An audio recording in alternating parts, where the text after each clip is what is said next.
ඉතින් මම පොඩි වීඩියෝ එකක් ගෙනාවා මේ ෆෝනෙන් කියන කාර් චාර්ජර් එක ගැන. ඉතින් 18 watt සපෝට් කරන මේ කාර් චාර්ජර් එක ඔයාලට රුපියල් 1000කටත් අඩුවෙන් ගන්න පුළුවන්. රුපියල් 850ත් 1000ත් අතර ගානකට ගන්න පුළුවන්.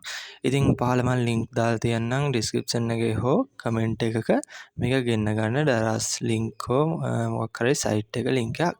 ඉතින් ඔයාලට එකෙන් අරගන්න පුළුවන්. මේ විදිහට තමයි මේක box එක බලා ගන්න පුළුවන් ඉන්නේ. ඉතින් ඔයාලා low quality ඒ කියන්නේ රුපියල් 500ට 400ට වගේ තියෙන charger අරගෙන ෆෝන් එකත් සවුත්තු කරගෙන ඒ වගේම charge එකකිනුත් වාහනේට උනා damage එකක් වෙන්න පුළුවන්. ගොඩක් ලොකු සම්භාවිතයක් තියෙනවා. ඒක නිසා ඔයාලා car charger එකක් වගේ පාවිච්චි කරද්දී අනිවාර්යයෙන්ම හොඳ brand එකක් පාවිච්චි කරන්න. ඉතින් මේ brand එක ගැන කතා කරොත් මම කලින් මේ ෆෝනෙන් කේබල් එහෙම use කරලා තියෙනවා. ඇත්තටම ගොඩක් හොඳ quality එකක් තියෙන brand එකක්.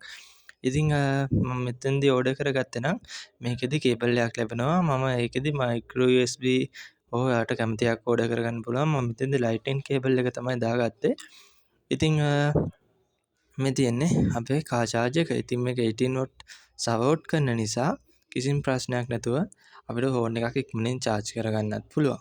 ඉතින් මම අනිවාර්යයෙන්ම දරස් එකේ වගේ link එකක් දාලා තියන්නම්. ඔයාලට මේක ගෙන්න ගන්න ඕන නම් පහළ comment එකක හෝ description එකේ.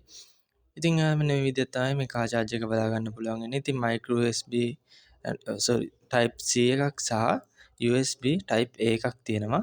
ඉතින් මේකේ USB type A එකෙන් 18 watt ගන්න පුළුවන්. ඒ වගේම type C එකකිනුත් 18 watt ගන්න පුළුවන්. ඉතින්